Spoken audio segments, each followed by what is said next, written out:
Guys ഇന്ന് Sunday ആയതുകൊണ്ട് നമുക്ക് വെറുതെ ഒന്ന് പുറത്തോട്ട് ഇറങ്ങാലോ എന്ന് വിചാരിച്ച് കടപ്പുറത്തോട്ട് പോകാം. അതിൻ്റെ ഉള്ളിൽ തന്നെ ഇങ്ങനെ ഇരിക്കുമ്പോൾ ഇടയ്ക്കൊരു ശ്വാസം മുട്ടലാണ്. അപ്പോൾ ഞങ്ങൾ വിചാരിക്കും കടപ്പുറത്തോട്ടോ എങ്ങടെങ്കിലൊക്കെ ഒന്ന് പോയി ബീച്ചിലോ പാർക്കിലോ ഒന്ന് പോയി കുറച്ച് നേരം ടൈം സ്പെൻഡ് ചെയ്താൽ മൈൻഡൊക്കെ ഒന്ന് ക്ലിയർ ആവും.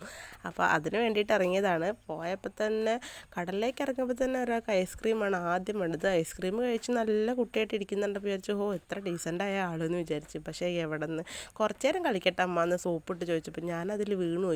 പിന്നെ നടന്നതൊക്കെ സംഭവബഹുലമായ കാര്യങ്ങളായിരുന്നു. വേറെ ഡ്രസ്സാണെങ്കിൽ കൊണ്ടുപോയിട്ടില്ല. അതിൽ കിടന്ന് മറിഞ്ഞ് ആകെ മണ്ണവും വെള്ളവും ഒക്കെ ആയിട്ടൊരു കഥയായിരുന്നു ഗൈസ്. പിന്നെ ഒരു ഓട്ടായിരുന്നു. അവിടെ കണ്ട സാധനങ്ങളിൽ മൊത്തം അവൾക്ക് കയറണം. പറഞ്ഞാലൊന്നും അവൾ കേൾക്കണ്ടേ.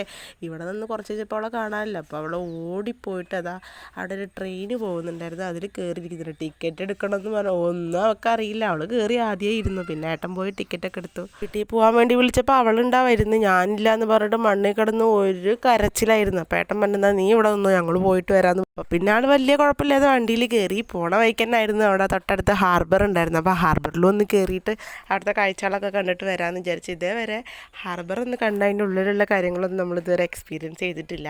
അപ്പോൾ ഞങ്ങളങ്ങനെ പോവായിരുന്നു. പോണ വക്കെ തന്നെ അവിടെ ആരൊക്കെയോ ചൂണ്ടയിട്ട് പിടിക്കുന്നുണ്ടായിരുന്നു.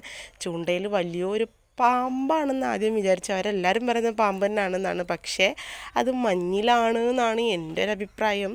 പക്ഷേ എല്ലാവരും പറയുന്നത് പാമ്പാണെന്ന്. അപ്പം മഞ്ഞിലാണോ പാമ്പാണോ എന്ന് ഈ വീഡിയോ കണ്ടിട്ട് നിങ്ങൾക്ക് മനസ്സിലായിട്ടുണ്ടെങ്കിൽ ഒന്ന് കമൻറ്റ് ചെയ്യാൻ മറക്കരുത് കേട്ടോ. പാമ്പാണോ മഞ്ഞിലാണോ എന്നുള്ള കൺഫ്യൂഷൻ കാരണം അവർക്കും അത് എടുക്കാനൊരു പേടിയാണ്. അപ്പോൾ പിന്നെ അവർ പറഞ്ഞ് ഇനിയിപ്പോൾ എന്തായാലും അത് കടലിലേക്ക് തന്നെ ഇടാം, അത് പോയിക്കോട്ടെ എന്ന് പറഞ്ഞ് അങ്ങനെ അവരെ കടലിലേക്ക് തന്നെ ആക്കി കൊടുത്തു. ഹാർബറിൻ്റെ ഉള്ളിൽ കയറിയിട്ട് അവിടെ മീൻ കൊട്ടയിലൊക്കെ നിറച്ച് വെക്കുന്നതും അതൊക്കെ കാണാൻ ഇൻട്രസ്റ്റ് ഉണ്ടായിരുന്നു. പക്ഷെ അവിടെ കംപ്ലീറ്റ് ആണുങ്ങളായതുകൊണ്ട് പോകാനൊരു ഒരു മടി ഉണ്ടായിരുന്നു. പക്ഷേ ഏട്ടൻ പോയപ്പോൾ അവിടെ കുറേ പെണ്ണുങ്ങളൊക്കെ ഉണ്ട് പോരെന്ന് പറഞ്ഞു. അപ്പോൾ പിന്നെ ഞങ്ങളൊന്നും നോക്കിയില്ല. അതിൻ്റെ ഉള്ളിൽ കയറിയിട്ടാവുന്ന കാണാമല്ലോ വിചാരിച്ച് അകത്തോട്ട് കയറി.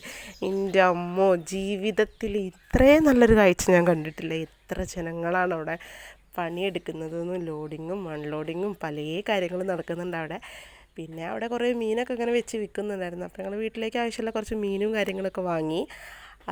എന്താ പറയുക, നല്ലൊരു എക്സ്പീരിയൻസ് ആയിരുന്നു. നമുക്ക് പറഞ്ഞറിയിക്കാൻ പറ്റത്തില്ല. കാരണം അത്രയും മീനൊക്കെ നമ്മൾ ഒന്നാകെ കാണുമ്പോൾ തുമ്പിമോക്കൊക്കെ ഭയങ്കര ഒരു എക്സൈറ്റ്മെൻ്റ് ആയിരുന്നു. അടുത്ത വീഡിയോ ഇത്രയുള്ളപ്പോൾ അടുത്തൊരു വീഡിയോ ആയിട്ട് വരുന്നവരെ ടാറ്റാ.